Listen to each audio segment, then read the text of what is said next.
moi je trouve, et c'est ce qui m'a interpellé en qualité d'historien local, s'il y a eu 21 otages, s'il y en a eu 5 qui ont été déportés et que 4 sont décédés, il y en a un qui est resté, qui est revenu.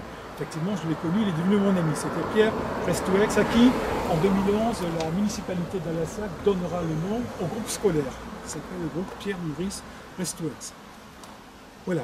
Donc, moi, je me suis dit, ça en fait 5, 21 moins 5, qu'est-ce qu'il est arrivé aux 16 autres? La stèle ne le dit pas. Et donc, j'ai travaillé aux archives. J'y ai mis du temps, mais j'ai trouvé le rapport de police, un premier rapport qui n'était pas très précis, puis un deuxième rapport. Et donc, je suis arrivé à la conclusion, vous vous en doutez, que certains ont été libérés et que, chose qui n'apparaissait pas là, cette mémoire de Pierre, qui est la mémoire officielle villageoise, puisque ça émane de la municipalité de Boudzac, ne fait pas référence aux 5 juifs qui ont été raflés en même temps, qui ont été déportés, mais non pas à Neuengamme, camp de concentration, mais dans les centres d'extermination, à la fois des pays baltes pour certains d'entre eux, et puis Auschwitz, Birkenau pour 3 autres. Voilà. Donc ça m'a un petit peu interpellé, et à partir du moment où j'ai commencé à m'intéresser à ça, j'ai essayé de retrouver officiellement ces noms, même s'ils apparaissaient indirectement dans les rapports de police, pour essayer de faire en sorte que bien, la mémoire de ces gens-là ne soit pas oubliée. On pourrait considérer, je ne vais pas jusque-là, que cette première stèle ment par omission. Le terme est trop fort. Mais vous avez compris, ce n'étaient pas des habitants du village, c'était des réfugiés, des étrangers en d'autres termes. Et donc ce qui comptait, les patronymes là, que je vous ai cités, Bory, Chevaux, Fraissinet et Laguérie, ce sont des noms du pays. Ce sont des noms du pays. Alors j'ai mené un très long combat, Michel Breuil l'a rappelé, je vous en passe, j'en épargne un certain nombre d'étapes. Donc j'ai rédigé des articles qui ont été publiés dans les Mousies, notamment, évoquant tout ceci, j'en ai fait 3. En ma qualité plus tard de secrétaire départemental de la Fédération nationale des déportés internés, résistants et patriotes de la Corrèze, donc tous les ans il y avait la commémoration qui était organisée là, le dimanche le plus proche du 15 avril, donc organisée officiellement par la mairie de Boudzac, la municipalité. Alors chaque fois où je prenais la parole, quand c'était pas Roger Boufflot, donc il me laissait la parole, je disais que voilà, c'était très très bien, mais qu'il ne fallait pas oublier qu'il y avait également des juifs qui avaient été raflés. Personne ne s'en est ému. Alors, je suis passé à une deuxième phase. Deuxième phase, c'est que j'ai fait travailler mes élèves. Il y avait le concours de la résistance et de la déportation sur ce thème-là. Donc les élèves ont travaillé, ils ont rédigé un article qui a été publié d'abord dans la vie corrézienne, après dans la montagne, qui essoufflait un petit peu la fin. Il disait à quand la réparation de ce déni de mémoire. Je reconnais que là, la conclusion c'était plutôt moi que les élèves, mais ils ont fait un sacré boulot aux archives. J'avais préparé, je leur ai montré, etc. Donc ils ont fait du bon travail. Pas plus de résultats que, comme disent les brivistes, que Brune sur la place. On le descend qu'une fois par an. Ouais. Voilà. Donc je me suis dit, qu'est-ce qui reste? Il reste pas grand-chose. Donc j'ai écrit au maire de l'époque. Je précise que c'était pas Maurice Vareille, c'était bien après. Donc Maurice Vareille, qui avait une écoute attentive, m'avait dit on fera quelque chose. Mais comme il me l'a écrit, il a été victime d'un climat de guerre froide. Donc il a été blackboulé et après il a disparu. Donc j'ai écrit au maire de l'époque une belle lettre en expliquant la démarche et j'avais d'abord, je m'étais entretenu avec lui lors d'une communication, etc. Il m'avait dit, vous savez, il faut y aller prudemment parce qu'il ne faut pas rompre le consensus tant qu'il y a des survivants de ces événements.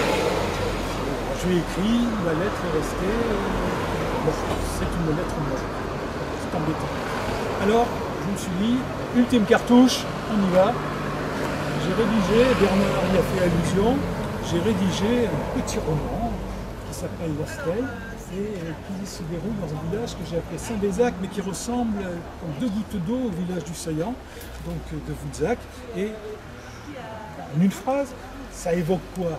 donc non pas en 1985, mais en 1984, un jeune, Jacques Yankel, hein, puisqu'il était juif, qui était réfugié dans ce village-là, revient.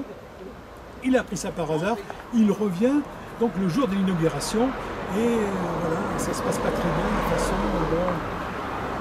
dont il découvre le message, et puis bon, il y a toute une trame historique et romanesque, bien évidemment, sinon ça n'aurait pas d'intérêt. Eh bien, curieusement, ça a aidé à faire avancer les choses. Et lorsqu'il y a eu une autre alternance politique à Voudzac, et qui a été élue par le conseil municipal une femme, madame, j'en suis donc très honoré, c'est elle qui a eu l'écoute attentive de ma démarche. Je l'ai rencontrée lors d'une conférence qu'elle donnait sur la Grande Guerre au mois de février 2018, pardonnez-moi, février 2018 que je donnais à Voudzac, où j'avais été invité par une association.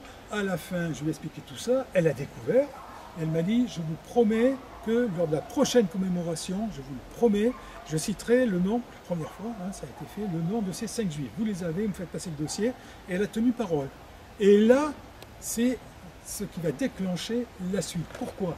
Parce que j'ai publié donc un article le lendemain, le surlendemain, sur mon blog en disant, j'avais titré de manière un peu provocatrice, les juifs du Saillant, les juifs oubliés du Saillant, un peu moins oubliés.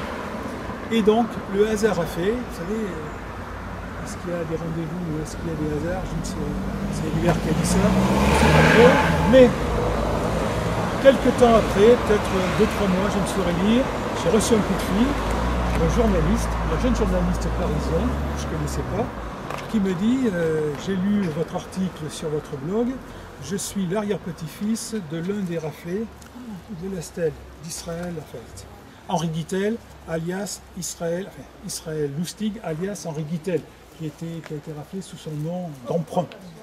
Et il me dit j'ai découvert là, je crois qu'il faudrait que je vienne vous voir et qu'on aille voir Madame le maire, voilà, appelez comme ça, Madame le maire, Madame la maire, ça n'a pas d'importance, hein, de Voudzac.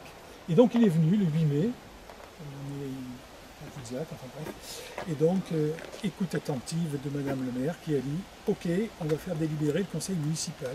Et donc le conseil municipal a délibéré et nous avons été chargés, nous avons fait en sorte de proposer le texte qu'il y a sur la deuxième stèle et que vous verrez dans quelques instants. Alors, ça s'est bien passé, oui, ça s'est bien passé, parce que la stèle est là, c'est ce qui compte. Mais il a fallu un peu négocier sur une phrase.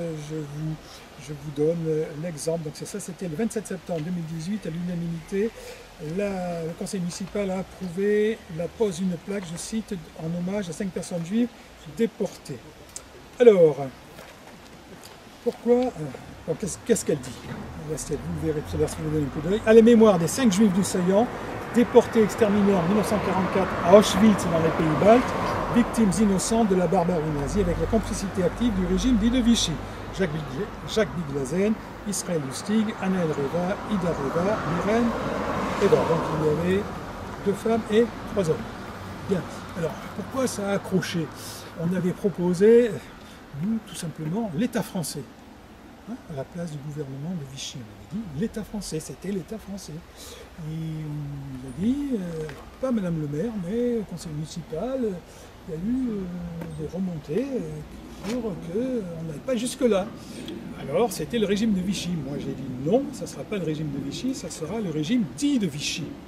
On peut mettre l'État français, mais le régime dit de Vichy.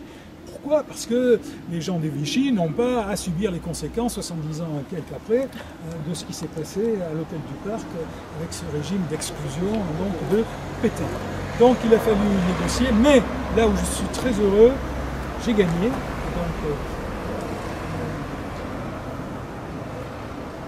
je termine la phrase, j'ai gagné parce que j'ai tenu à ce que ça soit daté. Vous verrez, oui, il y a la date, ça me paraît essentiel, hein, en bas et à droite. Avec tout d'accord, et Alexandre Chabert également était tout à fait d'accord. Et ce qui est très très bien, c'est qu'il y a une délibération officielle.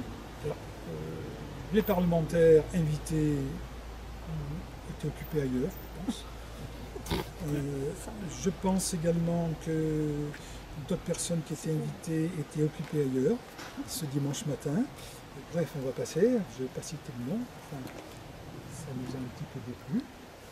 Il y avait une trentaine de descendants, ça c'était sympathique, on fait des photos, une trentaine de descendants des 3 familles, et il y avait des petits bouts de choux là, qui avaient 2-3 ans, donc on a fait une photo devant la stèle. Nous avons déjeuné tous ensemble au cadran solaire, bien évidemment, pour marquer le coup.